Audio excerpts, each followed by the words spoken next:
Boys, what is up?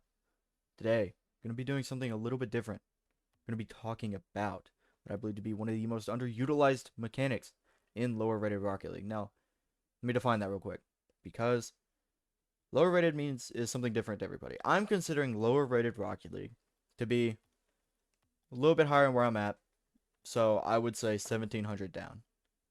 Why is that lower rated? Because we're not good at the game yet. That's why. So, that's what I'm considering. 1700 down. So whenever I mention lower rated Rocket League, that's what I'm meaning. So, what is what I believe to be one of the most underutilized mechanics in lower rated Rocket League? Well, fellas, that is the ceiling shot. So, some people may agree with me here. They never see ceiling shots. Ceiling shots aren't real. Exactly. I never see a ceiling shot. Other people may be like, oh, well, people don't do ceiling shots because they're bad. It's not underutilized, it's just bad. And to them, I say, watch this video. If you still think that, please let me know why. I would love to kind of talk about it and see if maybe I'm wrong. But current standing is I've been playing this game for a minute, and I have found ceiling shots to be one of the most unguardable shots in the game if somebody has it set up correctly. And so, I believe that if you want to really start improving your gameplay, learn the ceiling shot. But I'm not saying this with nothing to back it up. Uh, Apparently, Jack, one of the best players kind of in the world, he's definitely top 20 easily, probably higher. He backs the ceiling shot. Uh, I back the ceiling shot. Yep. And I'm horrible at this game, so don't listen to me. But the ceiling shot is just, I mean, it's undefendable if someone has a really good setup. For example, someone goes along the wall, off a kickoff, they're off the ceiling here. What do you do as a defender here? Defender's sitting kind of next to the post, right? Offensive player comes in, dunks you, does whatever they want. What do you do? And if somebody's actually good at the game and has real control of this ball, like look at this. I fake, a pinch. I could have pogoed, I could have ground doubled, and that was a bad setup. I saw 100 options from a bad setup. So, I believe you got to start learning how to do these. You change directions, ceiling shot, everything. But there is a glaring other mechanic that people would probably argue that is more useful. The flip reset. Flip resets are great. I love flip resets. I main flip resets. I do a lot of flip resets. I have one issue with flip resets. In lower rated play, flip resets aren't consistent. You're not going to get it every time. And even if you do, you're not going to be able to do anything with it. I mean, shoot. I have been getting flip resets for years at this point, and I still can't do something with it every time. So, when you're starting out the game, you're really learning your play. Beyond the basic normal stuff, if you really must start learning mechanics, learn the ceiling shot. It is going to give you much more success, much faster, and much longer. Talk for a second about kind of the positives and the negatives, right? The positives to the ceiling shot. Number one, in my opinion, it's a stepping stone. You can sit there, take a ceiling shot. This is about as easy as you're going to get when it comes to aerial control. Even if you're downright horrible at the game, like let's say you're a bronze, right? You're a bronze player. You've just picked up a controller. Boom. And that's it. I've got my flip. I can do whatever the heck I want with it. Like, I can guarantee you 100% of the time, if I hit the ceiling, I'm going to get my flip. I cannot guarantee you that 100% of the time on a flip reset. Flip reset's also harder. The ball's moving in the air. The ceiling, I hate to break it to y'all, it doesn't move. Ceiling's always there. You get your flip, you're there. Always get your flip from the ceiling. Never a point where you're not.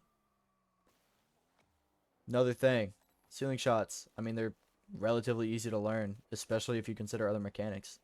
Like, yeah, I could sit here and spend 1,000 hours doing this all day, where I just air dribble and then get a flip reset and yada yada, and then I do biz.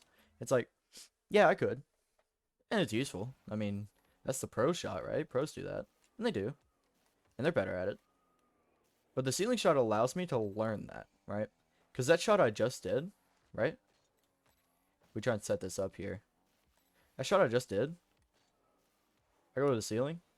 Look at how much easier this is. I I barely did anything, and I had a similar setup. I didn't get it on target, but that's due to my own incompetence. Look at this. I mean, these are horrible setups. They turn into positive positions. Not difficulty either. It's not hard to sit there and, well, I shouldn't say that. I should say it's easier to recover a bad ceiling shot setup. But that does lead me into kind of the biggest negative of ceiling shots when it comes to competitive play. Is ceiling shots are a bit difficult to set up, especially with lower rated play. If you don't have full control of your car, like that setup there, most people are not getting that setup, I don't think. Especially like if you look into the champ rank, it's going to be really hard to get that air dribble into a ceiling shot. But I believe that with practice, you can get this every single time. You also have a lot of situations in game where you have chances for ceiling shots. A big one is this, you know, the ball's running along, you make a save into the corner, you get your boost, you hit it up the wall, you have a ceiling shot. That happens probably 100,000 million times per series. I mean, the number of times I have that specific position, incountable, infinite even. Let's not go that far, but you get that chance a lot. Why not practice it, you know? Another negative with the ceiling shot is it's kind of clear what you're going for when you get your flip off the ceiling. The biggest positive of a flip reset is you don't have to get the flip reset. If you're air dribbling, you can just air dribble, you can go for a bump, get your flip reset, you can do whatever you want right there. But it's really hard to do, especially at lower rate. You know, I can do this all day. Just air dribble, air dribble, air dribble, fake a flip reset, do whatever I want. Ceiling shot, you know, you get your ceiling shot, it's pretty clear. You have your flip, you're probably going to use it. You know, most people, you get your flip, you're going to use it. I don't blame you. I do it. Everyone does it. You get a flip, you're probably going to use it. However, that's not to take away from the ceiling shot at all. Because even if they know you're going to use the flip, you still have so many options of where you're going to put the ball, you know? So even if they know exactly what you're going to do, a lot of times they can't stop it. And that is like the power of the ceiling shot. Flip reset can be stopped. Flip reset can be pre-jumped. The ceiling shot, you're already on the ceiling. If they're pre-jumping that, you just hit under them or around them. Or if it's like 2v2, 3v3, you 50 straight down to your teammate sitting mid, and you have some good biz going. But there is one final negative that brings the ceiling shot down in everybody's eyes. And it's sad. The ceiling shots just aren't as cool, you know? Like, when I watch a freestyle montage, you don't see a lot of ceiling shots. Unless you're watching, like, I think it was 2018 guys who used to do, like, the chain dashes on the ceiling. That was cool. But you don't really see that. Ceiling shots aren't popular. They aren't cool. They're just effective. They're like bot air dribbles, you know? Like, doing an air dribble like this is technically more effective. No air roll. You just do it. That doesn't look cool. Of course I'm going to tornado, or I'm going to spin. I'm going to do tricks. I'm going to get a flip reset. You know? I'm going to do things that look cool. Because it's just cool. You want to learn stuff that looks cool, right? However, if I could convince you that ceiling shots are cool, first of all, I think they're cool. I think they're sick. But if I convince you that, you know, even if you don't think they're the best, or you don't think they're awesome looking, they're still potent to learn, you know? If you really want to rank up, you gotta learn to be less cool. You know, you don't want to look as good. You just want to get it done. And the ceiling shot is exactly that. I mean, ceiling shot gets it done. So, that's kind of my argument. I want you all to try out ceiling shots. Now, I'm not going to tell you all of this. I'm not going to be like, go learn ceiling shots. Go do it now. They're the best. And then give you no direction. Because I'm sure for a lot of you, your mechanics, you don't really know how to learn. That was me. I didn't know what the heck I was doing when I was early. So, trial and error, I figured out how to learn mechanics. And the way I recommend you learn how to do ceiling shots is through training packs. The same way that I did. Worked for me, works for a lot of people. You could just sit it up and free play all day, but if you really struggle on getting an actual setup like this, you know, there's no point because you're never practicing the shot. Yeah, you should practice the setup, but at some point you want to actually practice the shot. So I built a training pack that I think is pretty good, and I will upload this for you all. And I'd love kind of some feedback on this in particular. But created this. It's got two setups. It's got this one. They both do different things, and I will describe them as we go on. But the first setup here is simple. You get touch, you get it up, you on the ceiling, you do your own thing, you know. Boo up, boo up, boo up, you know, and you do whatever you want with the ball. I don't even care if you score it. It's just right there. Uh, yeah. So what's the point of this one?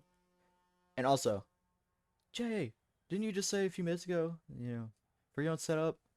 Yes, I know what I said. Uh, I believe in terms of this, the reason I have you like go up the wall on your own, to beyond the like make your own setup type of thing, is just like you have more flexibility in the actual shot if you set it up yourself. If the ball's already rolling up the wall, there's literally no point. Cause sure that can happen, and like I could make one where it's like the ball's rolling up the wall, you have to touch it and go with it. But you're not gonna get that a ton. This is more realistic. You know, ball goes up the wall, boo up, boo up. You take the ball with you, you get it done, you deal with it, right? It's easier, takes less time, takes less mental strenuous. You can just really focus on getting the shot, getting the setup, doing what you gotta do, you know? Whoops. Doing what you gotta do. Yep. Also, I have it positioned where it is. You take it across, get the back corner boost. I mean, this position. I said it earlier, I'll say it again. 100 million, billion, quadrillion times per game. Shot number 2. This one's fake. Fragile, fictitious. Not real. Why do I say that? Well, this shot right here, if you get this in a game, you're playing ones. Unless your opponents are bad. Then, sure, take this. But you probably will not be getting this particular position a ton in games. So, why do I even have this here then? Why even like learn something if it's not going to be in a game? Well, reason is because this is a stepping stone for a stepping stone, right? This shot right here is literally my like learn to control shot. You take it off the ceiling, you have the perfect like setup for it. You do whatever you want to this ball. Okay? I mean, you take it back, you get different setups. But this is your control shot. You're close. It's easy enough. Just yeah, I mean, this is just for practicing your ceiling shots. There's nothing else to it. You get this off the ceiling, you start controlling. Now, the actual mechanics to a ceiling shot are different for everybody. Well, maybe not for everybody, but they're definitely different for people. I personally like to touch it and then jump towards it and get a touch forward. That's a little bit more advanced. Not exactly, high level, but it's a bit harder. A lot of people, what they'll do is, we'll see if I can do it. They'll drive up the wall here and just take a shot. That's excellent. I love that. If you do that, if you can do that consistently, please do that. That's awesome. I see other people, they are super gross and sneaky. They like to air dribble, grab it, and then do something. If you're Zen, go ahead. If you're not, I mean, do your own thing. I'm not gonna tell you what to do, but if you got that down, you're probably not needing this video anyways. But definitely there to learn. If you learn every part of every hole, if you learn every part of the ceiling shot, I mean, kudos to you. But this is just such a, I mean, look at this. It's so easy. I have my flip. Look, you're not saving that. Okay, you're saving that because I'm bad. But like, you get the right setup, you get the right control, and like, I'm gonna score that 90% of the time on people. Unless they're killer caught, in which case it's like a solid 20. But we don't talk about that, because that's Michael. He does that. But it's just so, like, free. You have all the control in the world. You do whatever you want to the ball. You double tap. Do whatever you want. Once you get these two shots down, and you start being able to hit a ceiling shot every single time, I mean, you throw it into game, and you'll notice. Be like, whoa, wait, that wasn't that bad at all. I'll do it again. You do it again. One caveat, we'll make sure you're kind of swapping walls here. It is a different setup from both sides, especially if you use a directional arrow, because obviously different wall, different setup. But you understand that. To swap it, I mean, down on the D-pad. And yeah, I mean, ceiling shots. So that's gonna kind of conclude. A bit done with y'all. I've said my piece. I've said my sermons. I do want to raise kind of a bit of a question, however. Uh, what do you think? What do you think is the most underutilized mechanic in Rocket League? For me, lower rated play is the ceiling shot. In terms of like all the play in general, I couldn't even tell you. I think Zap Dashes are gonna get bigger and bigger as we go on. I mean, they're way too good, but they're not consistent yet. But that's a story for another day. For now, ceiling shots. I mean, go learn them. If you don't know them, go learn them. Can't hurt. And if you already know them, go perfect them. Use them in games. I would love, for you all to send me clips of you hitting ceiling shots and like calling me bad or whatever. But no, I mean, yeah. Any questions at all, shoot them to me. I will leave the link for this training pack, or the code for this training pack, in the description. And yeah. Also, if you want to argue with me about ceiling shots being better in flip resets, do it. Comment. I will argue with you all night. I do not care. I will argue this. But that's all I got to say. Appreciate you sticking around if you did. If you did, like, subscribe, you know the whole biz. I ain't got to say it. But yeah, that's it. See ya.